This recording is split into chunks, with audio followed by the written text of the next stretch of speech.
அனைவருக்கும் வணக்கம். மிக சிறப்பாக நடைபெற்றுக் கொண்டிருக்கக்கூடிய திராவிடர் கழகத்தின் தெருமுனை பிரச்சார கூட்டம் கடந்த பிப்ரவரி 15ஆம் தேதி சிதம்பரத்தில் நடைபெற்ற திராவிடர் கழக பொதுக்குழு கூட்டத்தில் நிறைவேற்றப்பட்ட தீர்மானங்களை விளக்கி நடைபெறும் இந்த கூட்டத்திற்கு தலைமை ஏற்றிருக்கக்கூடிய ஆவடி மாவட்ட இளைஞரணி துணை செயலாளர், ஆற்றல் வாய்ந்த செயல் வீரர், பெரு மதிப்பிற்கும் மரியாதைக்கும் உரிய தோழர் சென்ன கிருஷ்ணன் அவர்களே, வரவேற்புரையாற்றிய ஆவடி மாவட்ட இளைஞரணி துணைத் தலைவர் பெரு மதிப்பிற்குரிய சகோதரர் கலைவேந்தன் அவர்களே, முன்னிலை ஏற்று சிறப்பான உரையாற்றி அமர்ந்திருக்கக்கூடிய மாநில ஒருங்கிணைப்பாளர், ஆற்றல் வாய்ந்த செயல் வீரர் ஐயா பன்னீர்செல்வம் அவர்களே, இந்த நிகழ்வை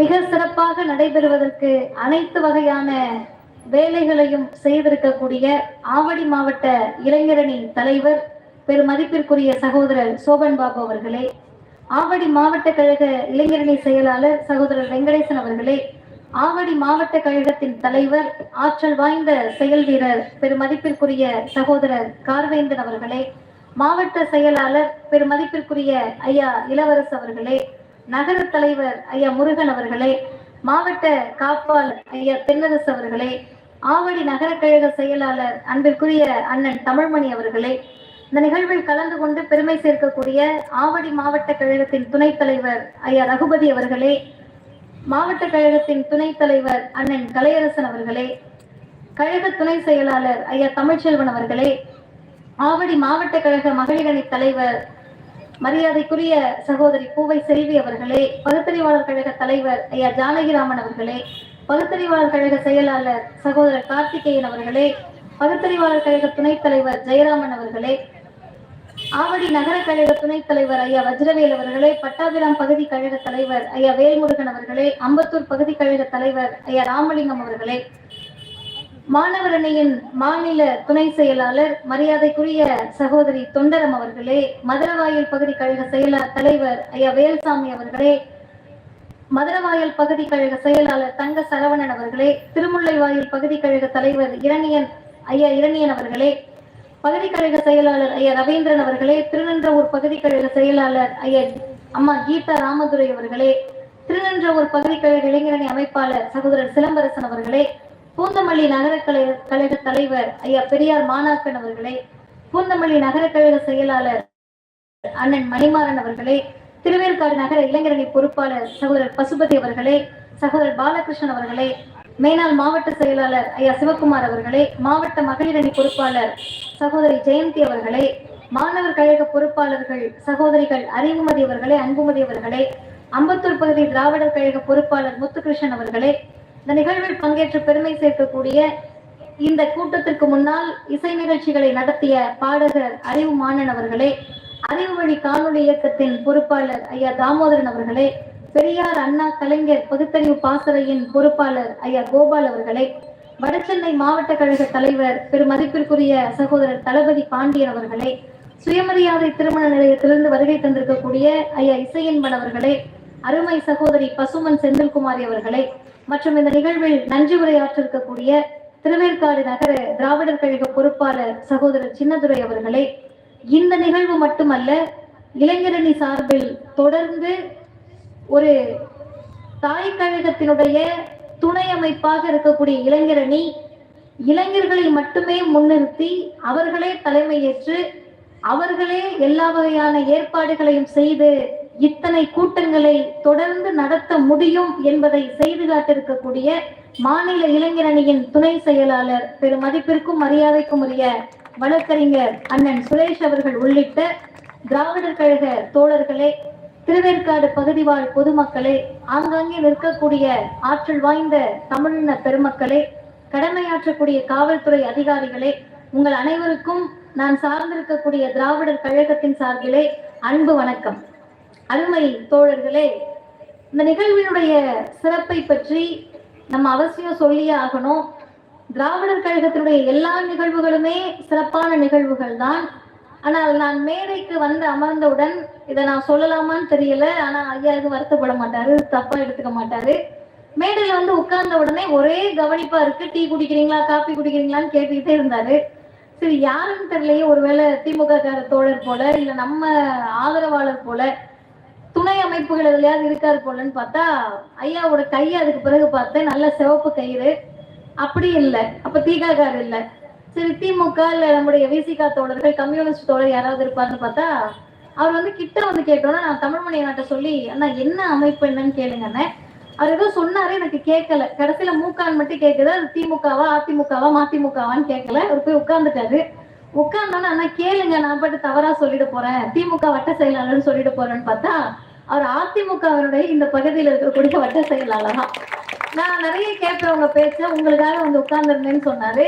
ஒரு சின்ன திருத்தம், அவர் மதிவதனி பேச்சுக்காக வந்து உட்காரவில்லை, மதிவதனி பேச்சில் இருக்கக்கூடிய தந்தை பெரியாரின் கருத்துக்காக வந்து உட்கார்ந்திருக்கிறார்.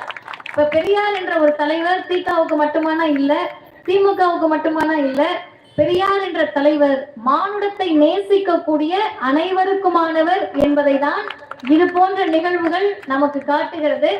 நியாயமா பார்த்தா நிறைய பேர் எங்க கிட்ட கேட்கக்கூடிய கேள்வி, கடவுள் நம்பிக்கையாளர்களுக்கும் உங்களுக்கும் என்ன, நாங்க வேற நீங்க வேற அப்படின்னு இந்த இந்து முன்னணி, RSS, பிஜேபி இவங்க எல்லாம் வந்து சிந்து முடிகிற வேலையை பார்ப்பாங்க.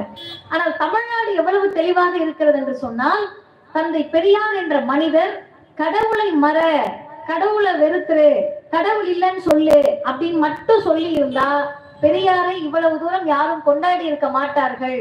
உலகத்திலேயே ஒரு தலைவர் மட்டும்தான் சொன்னால், கடவுளை மற என்பதல்ல என்னுடைய கொள்கை, அது மட்டுமல்ல என் கொள்கை, அதற்கு பிறகு மனிதனை நினை என்று சொன்ன தலைவர் தந்தை பெரியார். மனிதரை நாங்கள் நினைக்கிறோம், மனிதர்களை பேசுகிறோம், மனிதத்தை பேசுகிறோம், அதனால் தொடர்ந்து பேசிக்கொண்டே இருக்கிறோம். அண்ணன் சுரேஷ் அவர்கள் தொடங்குறப்ப ஒரு வார்த்தையை சொல்லி தொடங்கினாங்க. மாற்று இயக்கத்தில் இருக்கக்கூடிய, தோழமை இயக்கத்தில் இருக்கக்கூடிய தோழர்கள் எல்லாம் நிக்கிறீங்க, பொதுமக்கள் நிக்கிறீங்க. அவங்க ஆரம்பிக்கிறப்ப சொன்னாங்க, இனமானத்திற்காக போராடக்கூடியவர்கள் தன்மானம் பார்க்க கூடாதுன்னு. உலகத்திலேயே இருப்பதிலேயே மிக நம்மளை சோர்வடையக்கூடிய விஷயம் என்னன்னு கேட்டீங்கன்னா, நாம் யாரையெல்லாம் தோழமையாக நினைக்கிறோமோ அவர்கள் நம் மீது சுமத்தக்கூடிய பழியும் இழி சொல்லும் தான். ஆனால் எங்கள் தலைவர்கள் எங்களுக்கு கற்றுக் கொடுத்தது என்னன்னா, சொந்த தாய் தகப்பனை எதிர்த்து ஜாதி ஒழிப்பை பேசக்கூடிய துணிச்சலை பெற்றவர்கள் கருப்பு சட்டைக்காரர்கள்.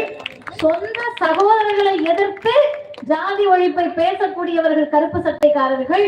சொந்த பந்தம்லாம் இரண்டாவதுதான், எங்களுடைய கொள்கை தான் முதன்மை என்று பேசக்கூடிய எங்களுக்கு எந்த இழி சொல்லும், பழி சொல்லும், வசவு சொற்களும் சும்மா கூட எங்களை ஒன்றும் பண்ணிட முடியாது அப்படின்ற உதாரணத்தை எங்கிருந்து நாங்கள் பெறுகிறோம் என்று சொன்னால், தந்தை பெரியார் என்ற தலைவரை ஒரு நாளும் வாசிக்கிறோன்றதை தாண்டி சுவாசித்துக் கொண்டிருக்கிறோம். ஏன் சுவாசித்துக் கொண்டிருக்கிறோம்னா, நான் பல இடங்களுக்கு பயணிக்கக்கூடியவர். அப்படி பயணிப்பதற்கான காரணத்தை, அடிப்படையை உருவாக்கி கொடுத்தவர் திராவிடர் கழகத்தின் தலைவர், வணக்கத்திற்குரிய தமிழர் தலைவர் ஆசிரியர் அவர்கள்.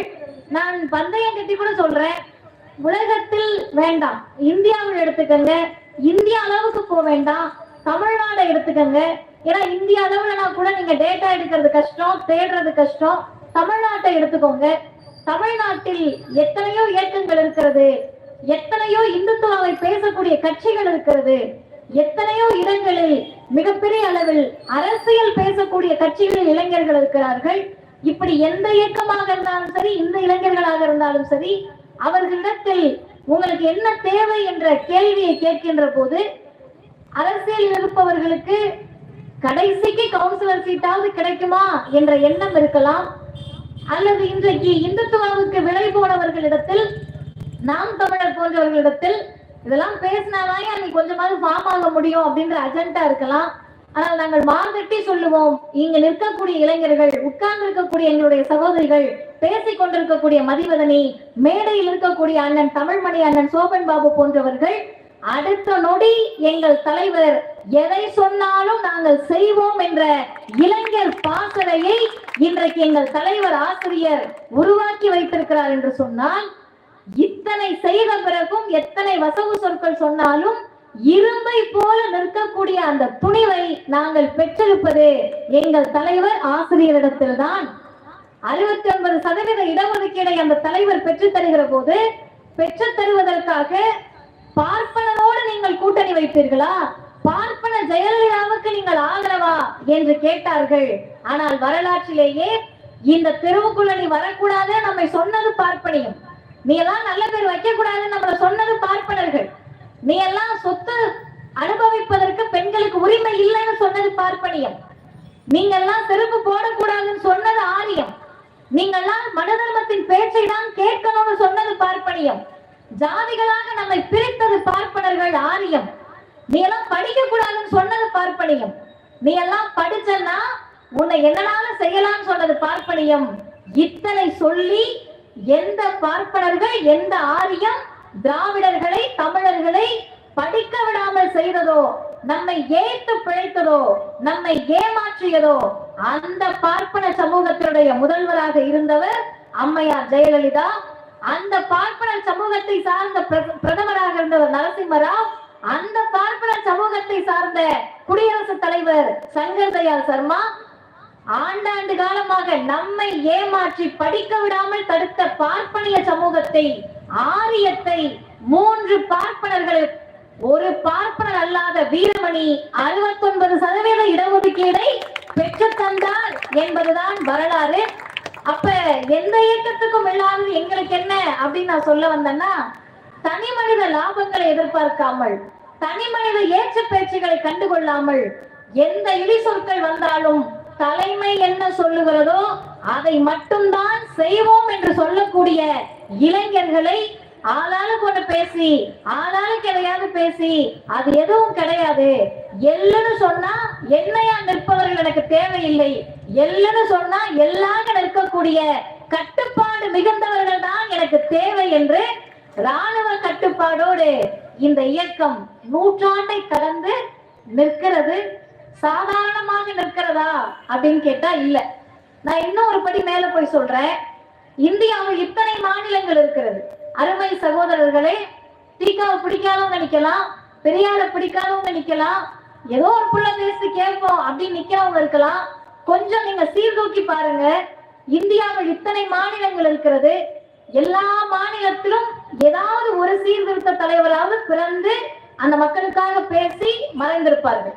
நீங்க எந்த மாநிலத்தை வேணா எடுத்துக்கலாம், கேரளாவை எடுத்துக்கலாம், மகாராஷ்டிராவை எடுத்துக்கலாம், ஆந்திராவை எடுத்துக்கலாம், கர்நாடகாவை எடுத்துக்கலாம், பஞ்சாப் எடுத்துக்கலாம், ராஜஸ்தான் எடுத்துக்கலாம், எந்த மாநிலத்தை வேணா எடுத்துக்கலாம், மேற்கு வங்கத்தை எடுத்துக்கலாம்.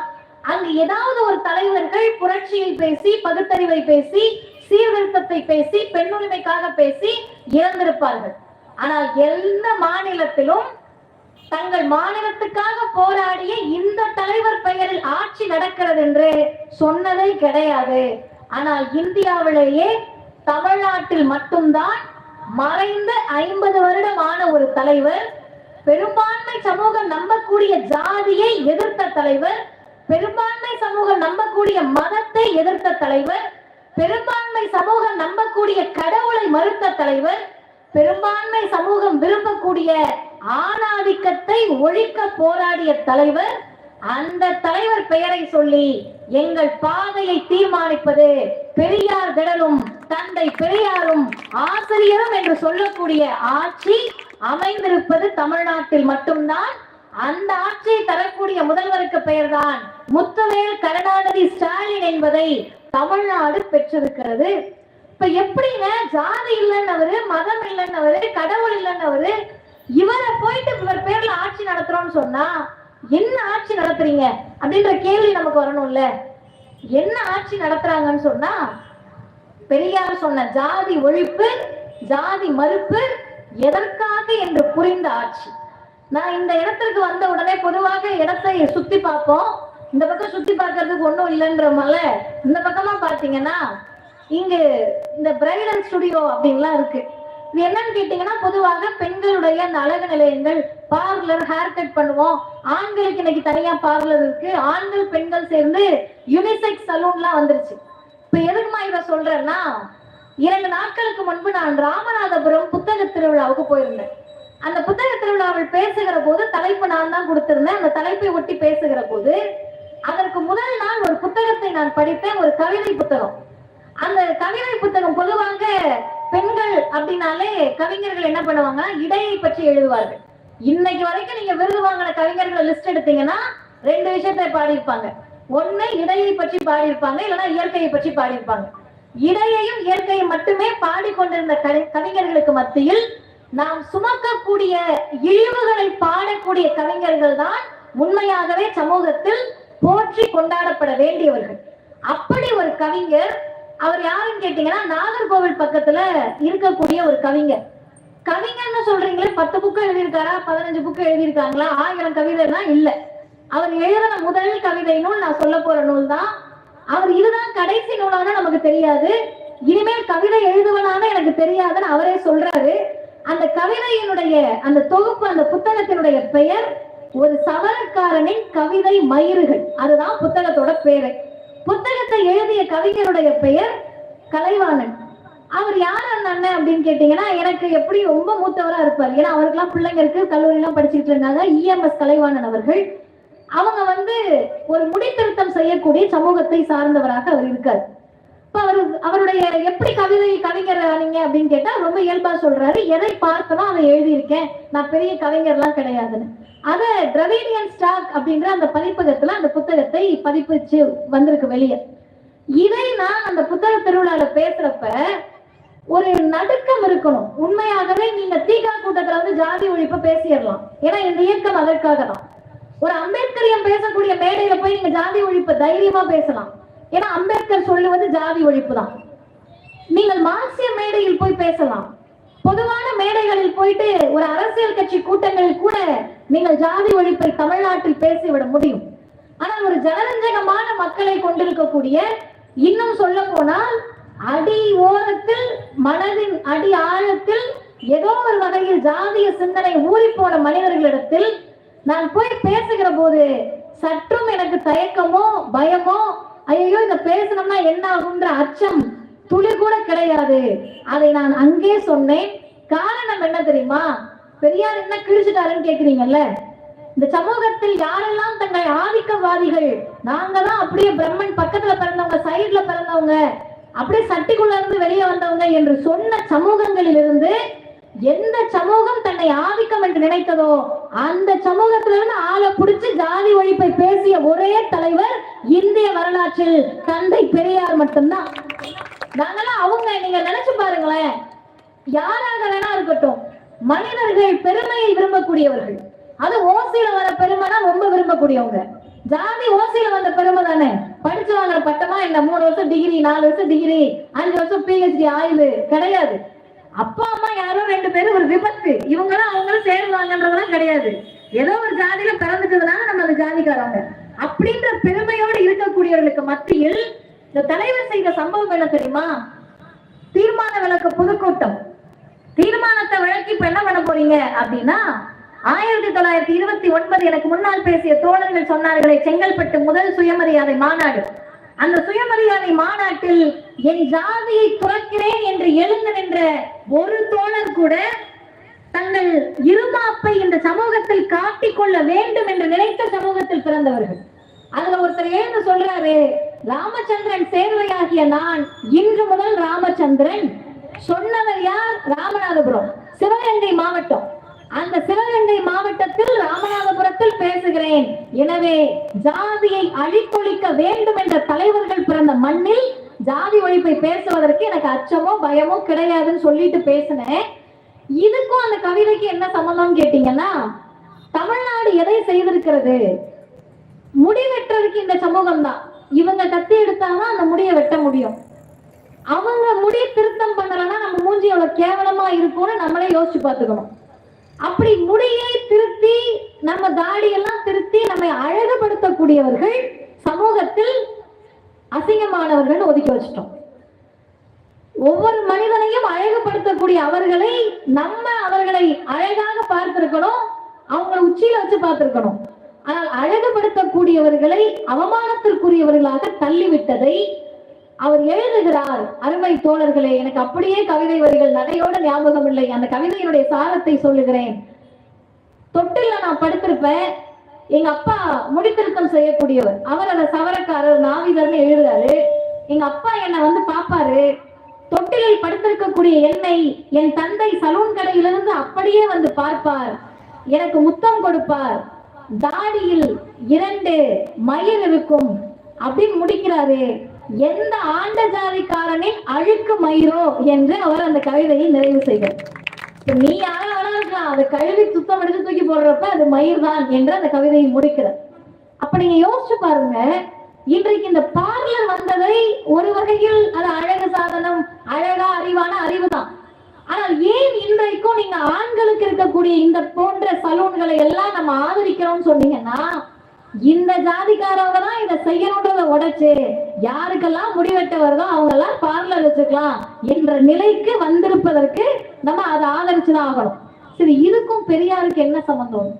என்னத்தை தமிழ்நாடு மாத்திருச்சு அப்படின்னா, இறுக்கமடைந்திருந்த ஜாதியில், இறுக்கமடைந்திருந்த சமூகத்தில் இந்த ஜாதிக்காரன் இந்த தொழிலெல்லாம் பார்க்கணும்னு சட்டமாக கொண்டு வர ராஜகோபாலாச்சாரியார் முயற்சி செய்து குலக்கல்வி திட்டம்னு ஒண்ணு கொண்டு வந்தப்ப, குலக்கல்வி திட்டம்னா என்ன நீங்க இருந்த பாதி பேருக்கு புரியல. ஒரே வரியில் எங்கள் ஐயா பெரியார் தான் சொன்னார், இது ஏதோ பெரிய திட்டம் கிடையாது, அப்பன் தொழில புள்ள செய்யணும்னு ராஜகோபாலாச்சாரியார் சொல்றாரு. நிறைய பேர் கேட்டாங்க, ஏன் ராஜாஜினே சொல்ல வேண்டியதானே, ஜாதி பேரை தீகாக்காரங்க சொல்லலாமான்னாங்க. அதிலும் ஒரு அரசியல் இருக்கிறது.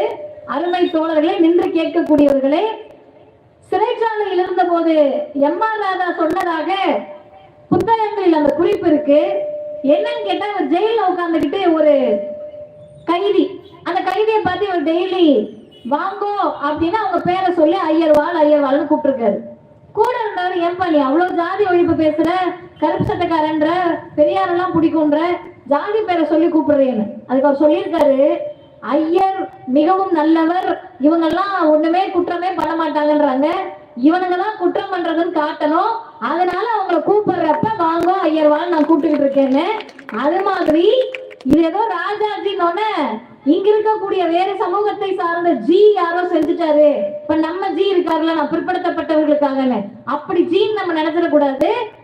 நீங்க எல்லாம் என்ன பண்ணாலும் சரி, காசு வச்சுக்க, பொருள் வச்சுக்க, தங்கம் கூட வச்சுக்க, ஆனா படிச்சதை மட்டும் செய்யாதன்னு சொன்ன ஆரிய பார்ப்பன ராஜகோபாலாச்சாரியார் குலக்கல்வி திட்டத்தை கொண்டு வராரு.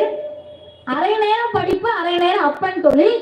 யோசிச்சு பாருங்க, இன்றைக்கு இந்த கவிதையை எழுதக்கூடிய சகோதரருடைய பிள்ளைகள் அந்த தொழிலிருந்து விடுபட்டு கல்லூரிகளுக்கு சென்று பட்டம் படிக்க முடிகிறது.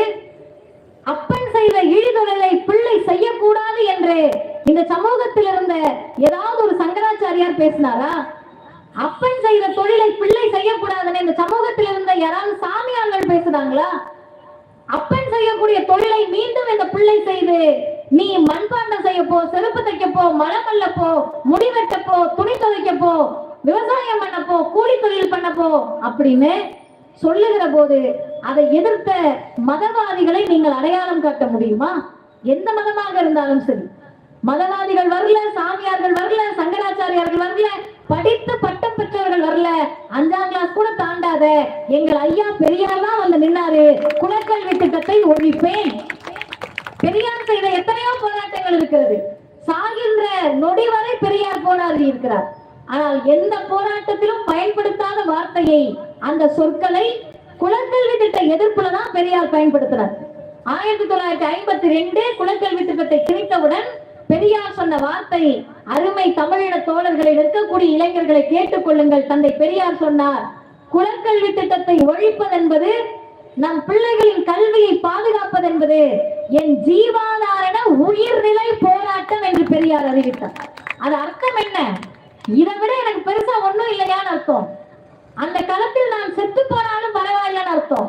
என்னுடைய உயிர்நிலை அதுதான்றாரு. இன்னைக்கு இருக்கக்கூடிய 2K கிட்ஸோட மொழியில சொல்லணும்னா லைஃப் லைன். லவ்வரை போட்டோ வச்சு பிள்ளைங்க வைக்கும், மை லைஃப் லைன் அப்படின்னு. வீட்டுக்கார வச்சு வைக்குங்க, மை லைஃப் லைன் அப்படின்னு. இவர்தான் என்னுடைய உயிர்நிலை அப்படின்னு. சொந்த அம்மாவையும் அப்பாவையும் வீட்டுக்காரையும் பாய் ஃப்ரெண்டையும் கேர்ள் ஃப்ரெண்டையும் உயிர்நிலை நினைக்கிறப்ப ஒரு தலைவர் இந்த சமூகத்தினுடைய, தமிழ் சமூகத்தினுடைய பிற்படுத்தப்பட்ட, மிகவும் பிற்படுத்தப்பட்ட பட்டியலின பழங்குடியின ஏழை எளிய மக்களுடைய, இன்னும் சொல்ல வேண்டும் என்றால் பார்ப்பன அல்லாத பிள்ளைகளுடைய கல்வியை பாதுகாப்பதுதான் என் உயிர்நிலை போராட்டம் என்று சொன்ன தலைவர் தந்தை பெரியார். என்ன அவசியம்? இன்னைக்கு கேக்குறாங்களே, நீங்க எல்லா பிரச்சனையும் கல்வி பிரச்சனைலாம் பேசிக்கிட்டே இருக்கீங்களேன்னு சொல்லி. கல்வி பிரச்சனையை நாங்க பேசுவோம், இந்த இயக்கம் பேசும். ஏன் இந்த இயக்கம் பேசும்னு கேட்டா, 1 வருஷம் 2 வருஷம் இழிவு இல்ல, ஏதோ 50 வருஷம் 100 வருஷம் இழிவு இல்ல, 2000 3000 ஆண்டு கால இழிவு. தெருக்களை பார்க்கிற போது அந்த தெருவை ஜாதி பெயர் வைத்து இவன் தெரு அவன் தெரு என்று சொன்னதை எல்லாம், இது மருத்துவர்கள் வாழக்கூடிய இடம், இன்ஜினியர் வீடு, வக்கீல் வீடு, போலீஸ் வீடு, டீச்சர் வீடு என்று மாற்றுவதற்கு 100 ஆண்டு கால போராட்டம் எங்களுக்கு தேவைப்பட்டிருக்கு. இத சொன்ன உடனே எதிர்நிலையில இருக்கவங்க எல்லாம், அது இன்னைக்கு எதிர்நிலைன்னா நீங்க நாம் தமிழர் மட்டும் இல்ல, பிஜேபி மட்டும் இல்ல, ஜாதிய சிந்தனை இருக்கக்கூடியவர்களும் எல்லாரும் என்ன பண்றாங்கன்னா, இப்படி ஒரு பேப்பரை தூக்கிட்டு வந்துடுறாங்க. வந்து மேடையில நின்று, பாத்தீங்களா 1897 குத்து மதிப்பா ஒரு ஆண்டு, இந்த ஆண்டில் இந்த கல்லூரி கட்டப்பட்டது, பெரியாரா கட்டினாரு, உடனே ஒரு கைத்தட்டு. இங்க பாத்தீங்களா 1903 இந்த கல்லூரி கட்டப்பட்டிருக்கு, பெரியாரா கட்டினாரு, கிக்கி பிக்கி, அடுத்த ஒரு சிரிப்பு, அடுத்த ஒரு கைத்தட்டு. போய் கேட்கிறப்ப நம்ம இளைஞர்களுக்கு, ஆமா இல்ல இந்த கல்லூரி எல்லாம் இவர் கட்டல, இவர் அப்ப பிறக்க கூட இல்ல போல, இப்ப எதுக்கு எல்லாத்தையும் பெரியார் பேர்ல எழுதுறாங்க? எதுக்கு எல்லாத்தையும் பெரியார் பேர்ல எழுதுறோம்னா, இல்லங்க நாங்க இந்த பெரியார் பேர்ல எழுத மாட்டோம்னா சொல்ல மாட்டோம், பெரியார் பேர்ல தான் எழுதுவோம். எதுக்குன்னு சொல்றேன், 1890 இந்த கல்லூரி இருந்தது, அந்த கல்லூரி இருந்தது, அவர் கட்டிய கல்லூரி, இவர் கட்டிய எல்லா கல்லூரியும் இருந்துச்சு. நாக்கு நீள் அளவுக்கு பேசுறவங்களோட தாத்தாவும் பாட்டனும் எதுக்கு அந்த கல்லூரியில படிக்க முடியாம போச்சு? அந்த கேள்வியை கேட்கணுமா வேண்டாமா? 1897 1809 1800 கல்லூரி இருந்துச்சுல்ல. இன்னைக்கு அப்ப இருந்து இப்ப வரைக்கும் நீங்க கணக்கு எடுத்துக்கங்க. நான் ரொம்ப போகல, ரொம்ப கேள்வி கேட்க கூடாதுல்ல. ஒரு 200 வருஷத்துக்கு முன்பு கட்டப்பட்ட கல்லூரின்றீங்க, 150 வருஷத்துக்கு முன்னாடி கட்டப்பட்ட கல்லூரின்றீங்க. உங்களுக்கு வேணாம் எங்களுக்கு வேணாம், 100 வருஷத்துக்கு முன்னாடி கட்டப்பட்ட கல்லூரி, கட்டியவர் பெரியார் அல்ல, கல்லு சுமந்தது மண்ணை சுமந்தாலும் உங்க தாத்தா பாட்டனாவே இருந்துட்டு போட்டோம். ஏன் கல்லூரியை கட்டினாலே உங்க தாத்தா பாட்டனா கூட இருந்துட்டு போட்டோம், யாருக்கு இப்ப நட்டோம்? இருந்துட்டு போட்டோம். எல்லாம் கட்டினாங்கல்ல. 100 வருஷத்துல தமிழ்நாட்டுல, வேற மாநிலத்தை விட்டுருவோம், தமிழ்நாட்டுல ஒருத்தர் கூட படிக்காதவங்க இல்ல, எல்லாரும் ஸ்கூலுக்கு போய் காலேஜ் போய் படிச்சு முடிச்சவங்க அப்படின்ற டேட்டா இருக்கணும்ல. ஏன் இல்ல? ஏன் இல்லன்னு கேட்டீங்கன்னா, திராவிடத்தின் சதின்றவாங்க. இப்ப படிக்காம போனதுக்கு காரணம் திராவிடமா? படிக்காம போனதுக்கு காரணம் பெரியாரா? படிக்காமல் போனதற்கு யார் காரணம் அப்படின்றத நான் சொல்றேன். தவறு இருந்தால் இந்த இடத்தை விட்டு நான் இறங்கின உடனே யாருனாலும் கேட்கலாம். கல்லூரி இருந்துச்சு, பள்ளிக்கூடம் இருந்துச்சுன்றீங்க. இன்னும் நீங்கள் கணக்கெடுத்து பார்த்தால் கிறிஸ்தவ மிஷனரிகள் வந்து தமிழ்நாட்டில் கட்டிய கல்லூரியும் பள்ளிக்கூடமும் தான் அதிகம். இதை சொன்ன உடனே மதிவதனி கிறிஸ்தவ கைகூலி, ஏன் இன்னும் பட்டப்பேர் என்ன எங்களுக்கு வைக்கலன்னு தான் நாங்க ஆய்வு பண்ணிக்கிட்டு இருக்கோம். அப்படி கிறிஸ்தவ கைகூலியாவே இருந்துட்டு போறோம். சொல்றது பொய்யா உண்மையான்னு சொல்லு. கன்னியாகுமரியில இன்னைக்கு படிச்சவங்க அதிக பேர் இருக்காங்க. நான் போன வாரம் கன்னியாகுமரி நிகழ்ச்சிக்கு போறப்ப கேட்டா எல்லார் வீட்லயும் ஒரு, இப்ப நீங்க கேட்டு பாத்தீங்கன்னா சென்னையில இங்க உட்கார்ந்துருக்கீங்கல்ல, நான் கேட்க முடியாது, ஏன்னா பொதுக்கூட்டத்துல அப்படி கை தூக்குங்க அப்படின்னு பெரியவங்க கிட்ட கேட்க முடியாதுன்னு வச்சுப்போம். எத்தனை பேர் தாத்தா பாட்டி படிச்சவங்கன்னு கேட்டீங்கன்னா பாதி பேர் கை தூக்க மாட்டீங்க. தமிழ்நாட்டில் பெரும்பாலான இடத்துல இப்படிதான் இருப்பாங்க. ஆனா நீங்க கன்னியாகுமரிக்கு போனாங்கன்னா பார்க்க பாதி பேர் படிச்சவங்களா இருக்காங்க. அவங்க தாத்தா படிச்சாங்கன்றாங்க, பாட்டி படிச்சாங்க.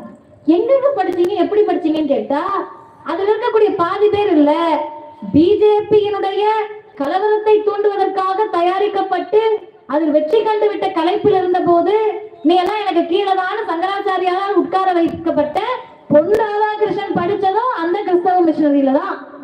பிஜேபி காரங்களும் அந்த கிறிஸ்தவ மிஷனரியில படிச்சவங்க தான். இப்ப கிறிஸ்தவம் வந்த போது இங்க கல்லூரிகள் இருக்கு, எல்லாம் இருக்கு, ஸ்கூல திறந்துட்டாங்க, போய் படிக்கணும்ல. ஏன் படிக்க முடியல? பள்ளிக்கூடம் வந்துச்சு, ஏன் படிக்க முடியல? ஒரே காரணம், மனு தர்மத்தின் பெயரால் நீ எல்லாம் படிக்க கூடாத ஜாதி.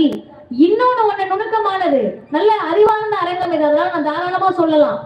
ஒரு கோவில் இருக்கும், அந்த கோவில் பக்கத்துல அக்ரஹாரம், அக்ரஹாரத்துக்கு அடுத்து ஊர் தெரு, அதுக்கு அடுத்து எங்கன்னு கேட்டீங்கன்னா இதெல்லாம் காலனி பகுதி, சேரி பகுதின்னு பிரிச்சு வச்சப்ப இந்த மனதர்மமும் பார்ப்பனியமும் அக்ரஹாரத்துக்குள்ளதான் ஸ்கூல் இருக்கும்.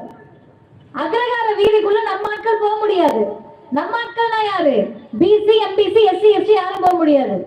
நீ அக்ரஹாரத்துக்குள்ள வரக்கூடாதுன்ட்டு பள்ளிக்கூடத்தை அக்ரஹாரத்துக்கு பின்னாடி கட்டி வச்சுட்ட. அதற்கு பெயர் தான் இவர்கள் சொன்னார்கள் சூட்சமமாக, நீங்கெல்லாம் தெருவுக்குள்ள வரக்கூடாத ஜாதி, படிக்க கூடாத ஜாதி. பெரிய கோடீஸ்வரரா இருப்பாங்க. இந்த தஞ்சாவூர் பக்கம்லாம் போய் பாத்தீங்கன்னா நிலவுடைமையாளரா இருப்பாங்க, பண்ணையாளா இருந்திருப்பாங்க. அவ்வளோ பேரையும் தொழிலாளிகளை கொடுமைப்படுத்துறவங்களா இருப்பாங்க. ஆனா ஒருத்தர் படிச்சிருக்க மாட்டாங்க. சவால் விட்டு நான் சொல்றேன், ஏன் படிக்கல 100 வருஷத்துக்கு முன்னாலும் கேட்டப்ப அந்த கேள்வியை கேட்பதற்கு வக்கற்று கிடந்த போதுதான் ஒரு தலைவர் கேட்டார், பள்ளிக்கூடம் இருக்கு, ஆசிரியர் இருக்காங்க, அரசாங்கம் இருக்கு, இத்தனை இருக்கிறப்ப என் பிள்ளைகள் எங்கள் மக்கள் படிக்க கூடாதுன்னு சொன்னா அதை தட்டி கேட்பதற்கு எவன் வந்தாலும் சரி தடுத்தாலும் சரி நான் உன்னை பள்ளிக்கூடத்துக்குள்ள கூட்டிட்டு போறேன் சொன்ன தலைவர் பெரியார். அடுத்து ஒண்ணு சொல்றேன், சரி பெரியார் தான் கூட்டிட்டு போனாரு அப்படின்னா பெரியார் மட்டும்தான் கூட்டிட்டு போனாரா? காமராஜர் என்ன பண்ணாரு? அடுத்து உடனே காமராஜர் மீது அப்பதான் அன்பு வரும். காமராஜர் மீது இப்ப உங்களுக்கு எதுக்கு அன்பு வருதுன்றது அவங்க உங்களுக்கு தெரியும். ஆனா எங்களுக்கு கல்வி வள்ளல் காமராஜர் மீது இருக்கக்கூடிய அன்பு என்ன தெரியுமா? பெரியார் சொன்னார், கடவுளுக்கு வாழ்த்து பாடுவதை விட்டுவிட்டு கல்வி வள்ளல் காமராஜருக்கு வாழ்த்து பாடுங்கள் சொன்னவர் தந்தை பெரியார். அப்படி என்ன இவங்க 2 பேர்த்துக்கும் கேட்டா, பள்ளிக்கூடத்துக்குள்ள பெரியார் மட்டும் கூட்டிட்டு போல, பெரியார் ஒரு கட்டமாக எதையெல்லாம் இவங்க எல்லாத்தையும் ஸ்கூலுக்குள்ள போறதுக்கு தடையா இருக்கு. பாப்பா வீட்டுக்குள்ள போய் படிக்குது, கொஞ்சம் காசு இருந்து ஒன்றரை பார்ப்பனர் அப்படின்ற மாதிரி நடிச்சுக்கிற ஜாதிக்கெல்லாம் ஸ்கூலுக்கு போக முடியுது. இங்கிருந்த ஏழை எளிய மக்கள், உழைக்கக்கூடிய மக்கள், இவர்களை பார்த்து சூத்திரன் பஞ்சமண்ண ஸ்கூலுக்குள்ள விட மாட்டேற அப்படின்னு பார்த்து எல்லாரையும் பள்ளிக்கூடத்துக்குள்ள செல்லுகிற போது பொறுத்துக்க முடியாம குலக்கல்வி திட்டத்தை ராஜகோபாலாச்சாரியார் கொண்டு வர. இன்னைக்கு கேக்குறீங்கல்ல, நீங்க பெரியார்னால படிச்சேன்னு சொல்லிட்டு போ, நான் ஏன் சொல்லணும்னு கேக்குறீங்கல்ல. 52 ராஜகோபாலாச்சாரியார் கொண்டு வந்திருந்த கல்வி திட்டம் அப்படியே இருந்திருந்துச்சுன்னா இன்னைக்கு பிஜேபி RSSல இருக்கவங்க தமிழ்நாட்டு வீட்டுக்குள்ள கூட படிச்சிருக்க முடியாது. ஏன் முடியாது? நாங்கெல்லாம் யார் தெரியுமா? ஒருத்தர் இல்ல சார், நம்ம நீங்கெல்லாம் யாரு? ரொம்ப வருஷமா நான்லாம் யார் தெரியுமா? யார் நம்ம சொல்லுங்களேன். நாங்கெல்லாம் யானை கட்டி போர் அடிச்சோம், அப்படியே வர வழி எல்லாம் நெல் இருக்கும், எல்லாம் இருந்துச்சு. உன் பேர்ல இருந்துச்சா? இந்த பிள்ளைங்களுக்கு சொன்னா புரியும். கப்பல் ஓடிச்சு உன் பேர்ல ஓடிச்சான்ற மாதிரி இங்க யாருக்கும் எதுவும் ஓடல. எல்லாரும் அடிமை பரம்பரையா தான் இருந்தோம். அப்ப 52ல அப்பன் தொழில புள்ள செய்யணும்னா இன்னைக்கு தேதிக்கு அப்பன் தொழில புள்ள செய்யணும்னாலே நம்மளால செய்ய முடியுமா? எங்க அண்ணன் மைக் செட் வச்சு உட்கார்ந்துருக்காரு. இவர்கிட்ட நான் போயிட்டு நீங்க மைக் செட் கட்டுறீங்க, உன் பிள்ளையும் மைக் செட் தானே கட்டணும்னு சொன்னா எதை கொண்டு என்ன அடிப்பாரு? அடிக்கணும், அதுதானே சுயமரியாதை. நீ யார் மேல போட்டு கொடுத்தனா நீ வந்து என் பிள்ளைய மைக் செட் கட்ட கொடுத்து சொல்லுவியான்னு அவர் கேட்கணுமா வேண்டாமா? ஒண்ணு வேண்டாம், இங்க கடை இருக்கு, அந்த கடை வச்சிருக்காரு, அவங்க பிள்ளை என்ன படிக்கணும்னு போய் கேளுங்க. ஒண்ணு கல்லூரியில படிச்சுட்டு இருக்கோம், இல்ல ஸ்கூல்ல படிச்சுக்கிட்டு இருக்கோம். அவருக்கு நான் போய் சொல்றேன், நீங்க அந்த கடை வச்சிருக்கீங்க, இந்த கடையில ஒளி ஸ்டேஜ் எல்லாம் அமைச்சு கொடுக்க போறீங்க, உங்க பிள்ளை இந்த கடை தான் வைக்கணும்னு நான் சொன்னேன்னா அவர் விடுவாரா என்ன? நான் ரொம்ப மோசமான இழி தொழில் நீங்க எதெல்லாம் நினைக்கிறீங்களோ அதுக்கெல்லாம் நான் போகல. உங்களை வச்சே நான் கேட்கிறேன். பழக்கடை வச்சிருக்காரு, ஜூஸ் போட்டுட்டு வித்துட்டு இருக்காரு, அந்த அண்ணன்ட்ட போயிட்டு நீங்க ஜூஸ் ஆத்துறீங்க, உன் பிள்ளையும் ஜூஸ் தானே ஆத்தணும்னு சொன்னா நீ யாருன்னு கேட்பாரா மாட்டாரா? இப்ப மதியோதனி போய் சொன்னா நீ யாருன்னு கேட்பாரு. முதல்வர் ஸ்டாலின் சொல்லுகிறார், இனிமே யார் யார் என்னென்ன வேலை பார்த்துட்டு இருக்கீங்களோ உன் புள்ள அரை நேரம் அந்த வேலை தான் பார்க்கணும்னு சொன்னா திமுக ஆதரிப்பீங்களா? முதல்வர் பக்கம் நிப்பீங்களா? கேள்வி கேட்போம்ல. வரி கட்டுறது நானு, என் புள்ள என்ன படிக்கணும் நீ ஏன் சொல்றேன்னு கேட்போம்ல. அந்த கேள்வியை 2025 கேட்போம் என்று சொல்லுகிறோம். 52ல கேட்க நாதி இல்ல. கேட்ட தலைவர் தந்தை பெரியார். பெரியார் என்ன தெரியுமா கேட்டாரு? ஒருபடி மேல போறாரு, குலக்கல்வி திட்டத்தை வாபஸ் வாங்கலனா தமிழ்நாட்டுல ஒரு அக்ரகாரம் கூட இருக்காது என்று சொன்னவர் பெரியார். நேற்றைக்கு வரலாற்றில் மிக சிறப்பு வாய்ந்த நாள். நாகப்பட்டினத்திலிருந்து சென்னையை நோக்கி குலக்கல்வி திட்ட எதிர்ப்பு படை வந்தது. அந்த படை கிளம்புகிற போது பெரியார் அறிவித்தார், இதை நீ ஒழுங்கா வாபஸ் வாங்கிட்டு ஓடிடணும். யோசிச்சு பாருங்க, ஒரு மனிதர் கவுன்சிலர் கிடையாது, சட்டமன்ற உறுப்பினர் கிடையாது, பாராளுமன்ற உறுப்பினர் கிடையாது, பெரும்பான்மை வாக்கு வங்கியில் இருக்கக்கூடிய அரசியல் கட்சியின் தலைவர் கிடையாது. இங்க பாருப்பா, என்கிட்ட வந்தனா உனக்கு கொடுக்கறதுக்கு என்கிட்ட ஒண்ணும் இல்ல, ஜெயிலுக்கு போக சொல்லுவேன், வராதனா வா என்று கேட்டு அந்த கருஞ்சட்டை படையை மட்டுமே வைத்து குலக்கல்வி திட்டத்தை வேரோடு வேரடி மண்ணோடும் ஓடவிட்ட தலைவர், எடுத்தறிந்த தலைவர் தந்தை பெரியார். அப்படிதான் கல்வி வள்ளல் காமராஜர் முதல்வர் ஆகிறார். இன்னைக்கு கேக்குறாங்க, காமராஜர் முதல்வர் ஆனதுக்கு உங்க ஐயாதான் காரணமா? நாங்க சொல்லல, மதிவதனி சொல்லல, தீகாக்காரவங்க சொல்லல, எங்க தலைவர் சொல்லல. காமராஜர் எழுதுகிறார், சொல்லுகிறார், நான் முதலமைச்சராக வேண்டும் என்று நினைத்த போது பெரியார் கிட்ட சொல்றாரு, ஐயா எதிர்ப்பு நிறைய வரும் ஐயா, அதுக்கு பெரியார் சொன்ன பதில், உங்களை எதிர்க்கணும்னா நான் தான் எதிர்க்கணும், நான் உங்களை எதிர்க்க மாட்டேன். உங்கள் ஆட்சிக்கு வரக்கூடிய எல்லா எதிர்ப்புகளையும் நான் பார்த்துக் கொள்ளுகிறேன், என் பிள்ளைகளுடைய கல்வியை மட்டும் நீங்கள் பார்த்துக் கொள்ளுங்கள் என்று பெரியார் சொன்னார். காமராஜர் முதல்வரான நாள் இன்றைய நாள். இன்றைக்கு வரலாற்று சிறப்பு வாய்ந்த நாள். இந்த 30/3/1954 கல்வியாளர் காமராஜர் முதலமைச்சரானார்.